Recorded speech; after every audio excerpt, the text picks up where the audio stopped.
asalaamu calaykum kula wacan wanaagsan meel kasta dunida ka joogtaan soo dhawaada. Waa dhici karta in mararka qaarkood aad su'aalo iska weydiiso sababta ay dawooyinku waxba ay kugu tiri lahayn isla markaana aad isticmaasho in ka badan waqti dheer isla markaana ku qaataan inaad adeegsato ama isticmaasho dawooyin inta badan dhici karto in muddo kooban lagu isticmaali karo. Waxyaabaha inta badan keeni kara waxaa kamid ah qofka oo dawada xilligeedii markaa aan ku qaadan, taasi waa qodob kamid ah waxyaabaha keeni kara. Kamid ah in dawooyinkan ay yihiin kuwa markaa qofku hore u soo qaatay isla markaana adag tahay in lagu daweeyo markaa caabuq ama sidoo kale xanuun qofku hayo markaa uu ka cabanayo, taasoo keeni karta in xaddi ka badan dawada markaa loo qoro. Haddaba dhibaatada noocana sidee baa looga bixi karaa?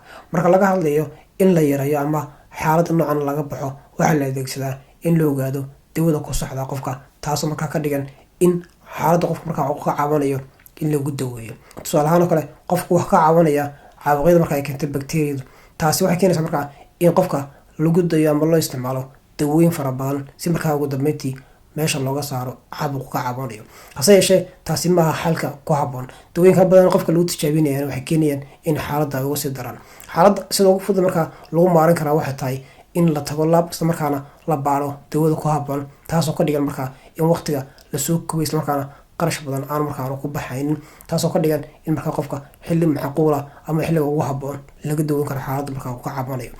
Qodobka kale keeni kara waxay tahay in qofka difaaciisa la siiyo fursad, taasoo ka dhigan in isaguna uu qayb ka qaato si markaa xanuunka meesha looga saari karaa. Labada qodob oo la iswaafajiyey ayaa sare u qaadi kara xaaladda caafimaadka qofka isla markaana yareyn kara xaaladda caafimaad darro ee qofka. Tani kula dambe nabadgelyo.